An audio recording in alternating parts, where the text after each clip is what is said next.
رزق حلال دے مجھے اے میرے کبریا.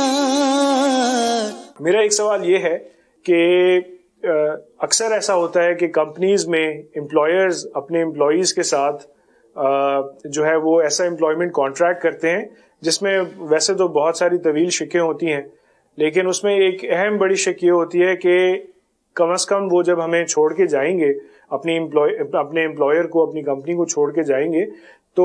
کم سے کم 30 دنوں کا نوٹس پیریڈ ہوتا ہے جو کہ ان کو سرو کرنا ہوتا ہے. اگر وہ اس نوٹس پیریڈ سے پہلے ہی اپنی نوکری چھوڑ کے چلے جاتے ہیں اور ان کے جو امپلائر ہے، جو کمپنی ہے، وہ اس بات سے اتفاق نہیں رکھتے، وہ ان کو اس چیز کی اجازت نہیں دیتے، تو پھر ہمارے پاس اس کانٹریکٹ میں لکھا ہوتا ہے کہ ہمارے پاس یہ حق ہے، امپلائر کے پاس یہ حق ہے کہ وہ ان کے آخری مہینے کی جو سیلری ہے وہ ان کو نہیں دے گا،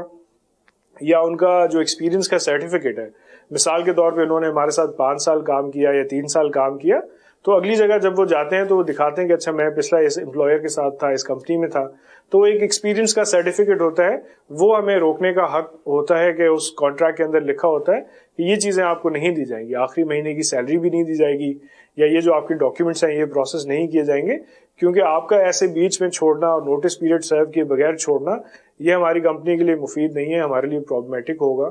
تو اس میں اگر کچھ رہنمائی ہو سکے کہ کیا یہ شرعی طور پہ اس چیز کی اجازت ہے یا نہیں، اگر انہوں نے کچھ دن کام کیا ہے اور ہمارے کانٹریکٹ میں اس طرح سے لکھا تھا کہ اگر وہ ایسے چھوڑ کے جائیں گے تو انہیں یہ سیلری بھی نہیں ملے گی اور یہ ڈاکیومنٹس بھی نہیں ملیں گے، تو شرعی اعتبار سے اگر اس کی کچھ رہنمائی ہو سکے کہ آیا کہ یہ درست ہے یا نہیں ہے. اگلا میرا سوال یہ ہے کہ اکثر کام کے سلسلے میں ایسا ہوتا ہے کہ ہم اپنے جو ہمارا مین شہر ہے، مثال کے طور پہ کراچی میں ہم کام کر رہے ہیں یا کسی دوسرے شہر میں کام کر رہے ہیں، تو میٹنگز ہوتی ہیں، اس کے لیے کبھی ہم باہر چلے گئے، کبھی حیدرآباد چلے گئے، کبھی سخت چلے گئے، تو اور ایسا بھی ممکن ہے کہ مثال کے طور پہ ہم کراچی میں ہیں یا ہمارا ایک دوسرا گھر جو ہے یا گاؤں ہے یا وہاں پہ بھی ہمارا گھر ہے، تو بیچ میں طویل سفر آ جاتا ہے، کئی گھنٹوں کا سفر ہوتا ہے. تو اس میں ایک تو یہ ہے کہ ہم ایک شارٹ ٹرم صرف میٹنگ کرنے کے لیے جا رہے ہیں، تو اس میٹنگ کے دوران جو ہمارا سفر ہے، تو اس سفر میں کیا ہم پوری نماز پڑھیں گے یا ہم جو ہے وہ سفر والی نماز پڑھیں گے، یا پھر ایسا بھی ممکن ہوتا ہے کہ ہم کئی دن چلے جاتے ہیں، گاؤں چلے گئے، وہاں ہمارا گھر ہے،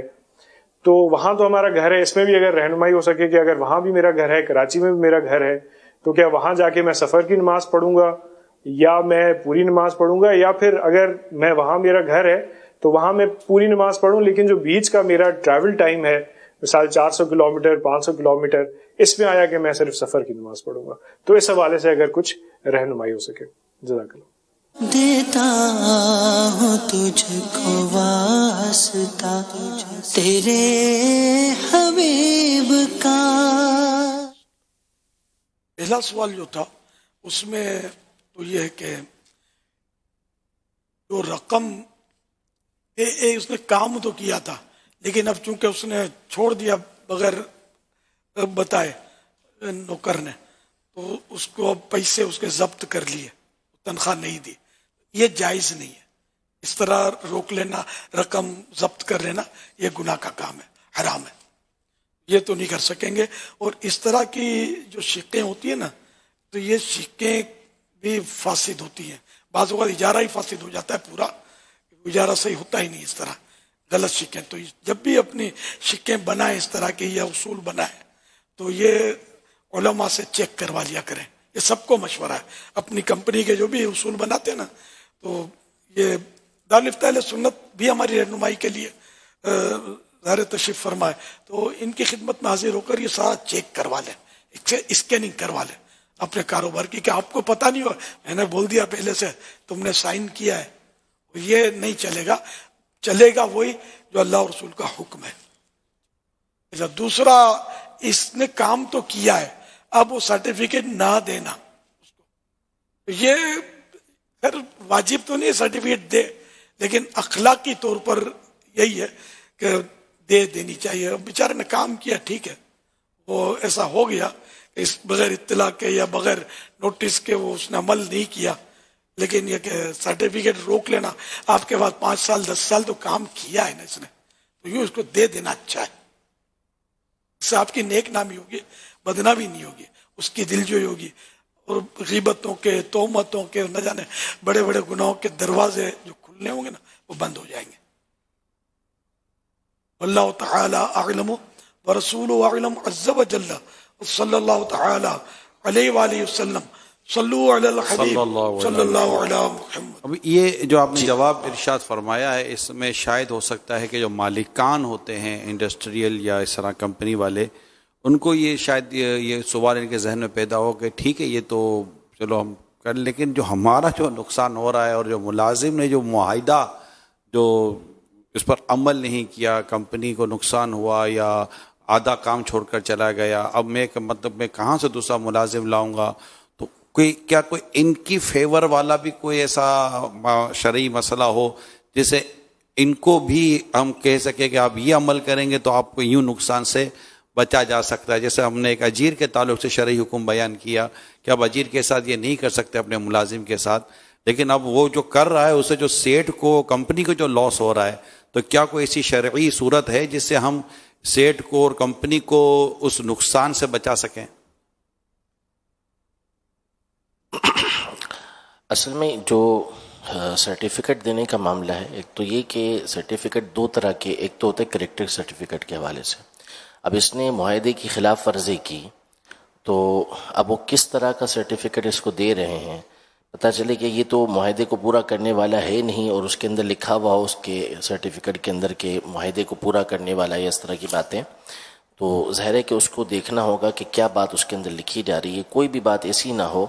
کہ جو آگے جہاں وہ جاب کر رہا ہے اس کے لیے نقصان کا سبب بنے کہ بھئی یہ چیٹر ہے یا یہ اس طرح کا معاملہ کرتا ہے، اس طرح کا کرتا ہے، اور یہ اس کے کردار کی جو ہے نا وہ پوری صفائی دے دیں. تو وہ جو آپ نے فرمایا وہ بالکل ٹھیک ہے اپنی جگہ پر کہ جب اتنا کام کیا ہے تو پھر جو اس کی تجربہ ہے اس کا سرٹیفکیٹ اس کو دے دینا ہی اخلاق کے طور پر اچھا ہے. باقی جو آپ ارشاد فرما رہے ہیں اصل میں یہ صرف ادھر ہی نہیں ہوتا، یہ بہت سارے مقامات پر اس طرح کا معاملہ ہوتا ہے، اور جانبین سے ہوتا ہے، دونوں طرف سے ہوتا ہے کہ یہ گھر چھوڑے گا تو 3 مہینے پہلے بتائے گا، 2 مہینے پہلے بتائے گا، کاروبار ختم کریں گے تو 2 مہینے پہلے یہ بتائے گا، 2 مہینے پہلے یہ بتائے گا، 3 مہینے پہلے بتائیں گے. اس طرح ہر مقام پر ہوتا ہے، اور عمومی طور پر یہ بعض مقامات پر یہ ہوتا ہے کہ لازمی قرار دیتے ہیں، وہ ٹھیک نہیں. یعنی اخلاقی اعتبار سے ایسا ہو تو ٹھیک ہے، ظاہر سی بات ہے کہ دوسروں کو نقصان پہنچ رہا ہے اس کے اندر. اب جیسے مثال کے طور پر بات صحیح ہے نگرانی شدہ جس طرح کہہ رہے ہیں کہ وہ کہیں گے کہ بھئی ہمارا نقصان کر کے جا رہا ہے، تو وہ غلط کر رہا ہے، اس کے غلط کرنے پر ہم یہ نہیں کہہ رہے کہ اس کی حوصلہ افزائی کر رہے ہیں، اس کا کرنا غلط ہے. اخلاقاً اس کے لیے یہی تھا کہ جب اس نے ایک معاہدہ کیا ہے تو بغیر کسی واضح مجبوری کے، عذر کے، ایسا واضح عذر ہو کہ ایک طرف سے معاہدہ ختم کیا جا سکتا ہو، اس کے بغیر دونوں طرف یہ جائز نہیں ہے کہ بندہ ایک طرف سے معاہدے کو ختم کر دے، دونوں کی رضامندی سے معاہدہ یہ ختم ہوتا ہے. تو اس کا کرنا بہرحال غلط ہے جو اس طرح کر رہا ہے، لیکن اس بنیاد پر اس کی محنت کی رقم روک لینا کہ اس نے جو کام کیا ہے پورے مہینے اس کی سیلری اس کو نہ دینا، یہ بہرحال غلط ہے. اور دوسری جانب سے یہ بھی ہوتا ہے کہ بسا اوقات وہ 5 سال سے کام کر رہا ہے، سیٹ صاحب کا اچانک ذہن خراب ہوا اور اس کو اچانک فارغ کر دیا. اس وقت اس معاہدے کی اس شک کو پیش نظر نہیں رکھتے کہ یہ بات طے ہوئی تھی کہ آپ 2 مہینے پہلے 3 مہینے پہلے مجھے بتائیں گے. بعض اوقات اس طرح بھی ہوتا ہے کہ وہ 1 مہینے اچانک ہی اس کو فارغ کر دیتے ہیں. تو دونوں جانب سے بہرحال اخلاقی اعتبار سے یہی ہے کہ بتا دیا جائے تاکہ ہر ایک اپنا بندوبست کر سکے.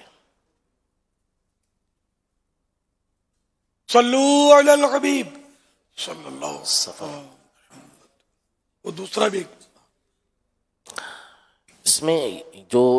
آپ نے خود فاصلہ بیان کیا کہ 200 250 400 کلومیٹر، تو 92 کلومیٹر سے دور جب آپ اپنے شہر سے کہیں جا رہے ہیں تو راستے میں تو نماز آپ نے قصر ہی پڑھنی ہے، یعنی ظہر، عصر اور عشاء کے جو فرض ہیں وہ 2 رکعتیں آپ نے ادا کرنی ہیں.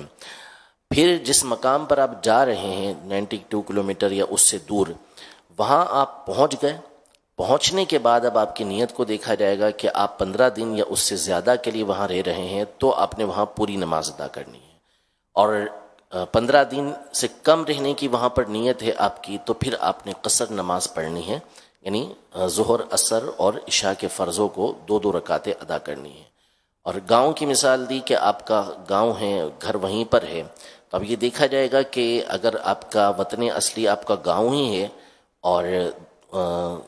اب مثال کے طور پہ کراچی میں صرف اپنے کاروبار کی بنیاد پر رہ رہے ہیں تو ظاہر ہے کہ گاؤں آپ کا وطن اصلی ہے، وہاں جب بھی جائیں گے تو پوری نماز ادا کریں گے. اور اگر آپ کا کراچی بھی وطن اصلی ہے تو کراچی میں بھی آپ نے پوری نماز ادا کرنی ہے، یعنی اصل وطن آپ نے اس کو بنا لیا ہے، نکاح وغیرہ یہاں پہ کر لیا ہے اور آپ کی نیت بھی یہی ہے کہ ہمیشہ آپ نے ادھر رہنا ہے، ادھر سے جانا نہیں، تو پھر یہاں بھی پوری نماز ادا کرنی ہے. لیکن میرا راستے کا جو ڈسٹینس ہے، راستے میں جو آپ پڑھیں گے نماز، وہ آپ نے قصر نماز ہی ادا کرنی ہے. 15 دن سے مراد 15 دن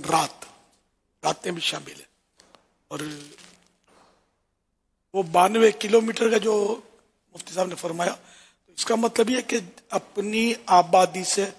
باہر ہوں گے تب سے 92 کلو شروع ہوں گے. کیونکہ ہمارے یہاں جو دنیا بھر میں یہ کہ سینٹرل سٹی سے مائلیج یا جو بھی ہے وہ ناپ ہوتا ہے کلومیٹر کا. یہ ٹھیک ہے، یہ اپنی سہولت کے لیے ان لوگوں نے رکھا ہوا ہے، لیکن اصل جو نماز کے لیے جو قصر نماز تو وہ آبادی سے باہر ہونے کے بعد ہے. پتھروں میں لکھا ہوتا ہے نا، یہ شہر کے بیچ میں سے شروع ہوا ہے. اب جیسے اب کراچی کا سیوک سینٹر ہے، شاید پہلے جی پی ہوتا، جی اب غالباً سیوک سینٹر ہے شاید. سیوک سینٹر کے بعد تو میلوں میل تک آبادی چل رہی ہے، نہ جانے کتنے میل. تو یہ میرا خیال ہے شاید اگر ہم جیسے کراچی اور یہ سو جو پاکستان سے تعلق رکھنے والے یا بیٹے، شاید ہو سکتا ہے کہ اس کو سمجھنے میں آسانی ہو جائے. جیسے ابھی ہم فیضان مدینہ سے حیدرآباد کے لیے چلے تو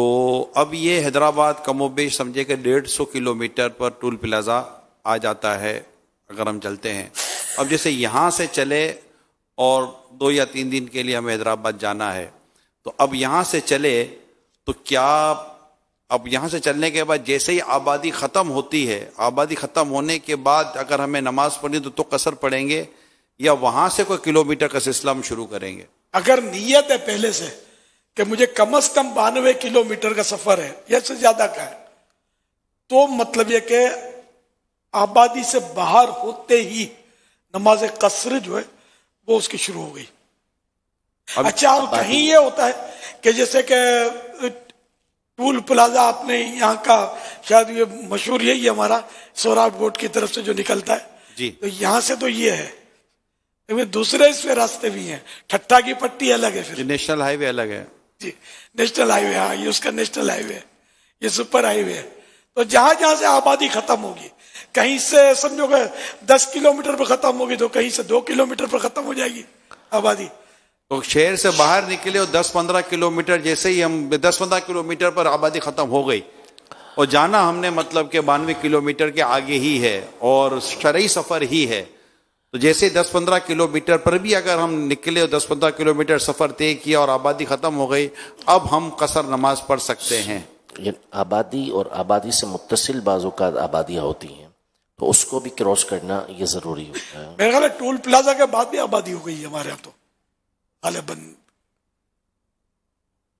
اب تو تھوڑا آگے جا کے پھر بحریہ ٹاؤن وغیرہ آ جاتا ہے، درمیان میں تو نہیں ہے لیکن آگے تھوڑا جا کے پھر شروع ہو جاتا ہے. تھوڑا اس میں دشواریاں ہوتی ہیں. جی